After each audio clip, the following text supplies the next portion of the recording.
मैं सहायक आचार्य हबीब खान, हिंदी। अपना विषय है पद्मावत एवं राघव चेतन।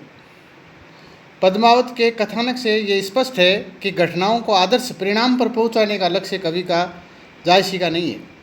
यदि ऐसा लक्ष्य होता तो राघव चेतन का बुरा परिणाम दिखाए बिना ये ग्रंथ समाप्त नहीं होता। कर्मों के लौकिक शुभ अशुभ परिणाम दिखाना जायसी का उद्देश्य कहीं प्रतीत नहीं होता।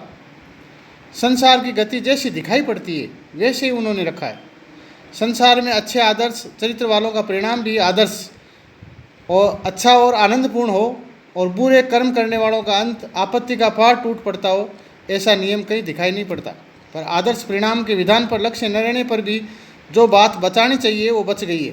किसी सत्य पात्र का न तो ऐसा भीषण परिणाम ही दिखाया गया जिसमें चित्त में दुख उत्पन्न हो, और न किसी बुरे पात्र को ऐसी सुख समृद्धि के साथ दिखाया गया है कि अरुचि और उदासीनता उत्पन्न हो।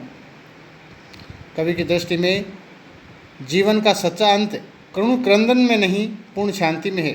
राजा के मरने पर रानियां विलाप नहीं करती है, बल्कि इस लोक से अपना मुंह फेर कर दूसरे लोक की दृष्टि के आनंद के साथ पति की चिता पर बैठ जाती है। इस प्रकार कवि ने सारी कथा का शांत रस में प्रियसन किया है। पुरुषों की वीरगति प्राप्त हो जाने पर, स्त्रियों का सती हो जाने पर अलाउद्दीन गढ़ के भीतर जब घुसता है तो कहता है, छार उठाए लेनी एक मुट्ठी, दीनी उठाए पृथ्वी झूठी। इसी उक्ति से जायसी ने प्रेरणा ग्रहण करके पूरी जायस पद्मावत को रस डाला।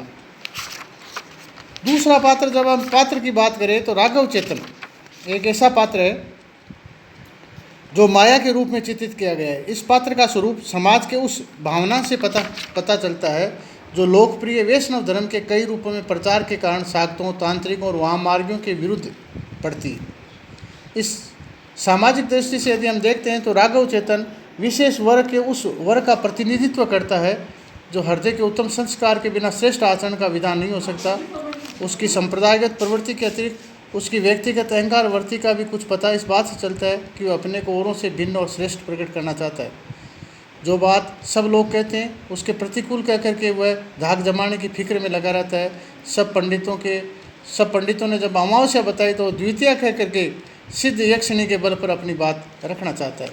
जिस राजा रतन सेन के यहाँ वो जीवन भर रहा, उसके प्रति कृतज्ञता का कुछ भी भाव उसके हृदय में बिल्कुल नहीं है। देश से निकाले जाने की आज्ञा होते ही वह बदला लेने की भावना उस पर सवार हो जाती। पद्मिनी ने अत्यंत अमूल्य दान देकर उसे संतुष्ट करना चाहा, पर उसकी कृपा उस पर उल्टा ही प्रभाव डालती है। पहले तो अपने स्वामी की पत्नी को बुरे भाव से देख करके उसके प्रति घोर अविवेक का परिचय देता है। फिर उसके हृदय में हिंसावर्ती और प्रतिकार वासना के साथ ही वह लोभ का उदय होता है।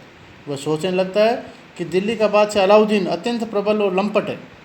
उसके यहाँ चल कर के पद्मिनी के रूप का वर्णन करूँ तो चित्तौड़ पर अवश्य चढ़ाई कर देगा और उसका पूरा बदला भी चुक जाएगा और मेरा धन भी प्राप्त हो जाएगा। निर्लज भी इस परले सिरे का दिखाई पड़ता है। जिस स्वामी के यहाँ उसने इतने सालों तक रहा, चित्तौड़ के भीतर बादशाह के साथ जाकर उसके मुंह दिखाते हुए उसे लजाने आई।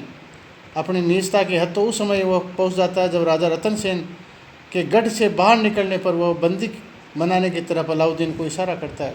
सारांश यह है कि अहंकार, अविवेक, लोभ, निर्लजता और हिंसा द्वारा उसका हृदय संगठित रहता है। यदि पद्मावती के कथानक की रचना सत के लौकिक परिणाम की दृष्टि से की गई होती तो राघव का परिणाम अत्यंत भयंकर दिखाई पड़ता। कवि ने अपने परिणाम को कुछ भी इसकी चर्चा नहीं की है। धन्यवाद।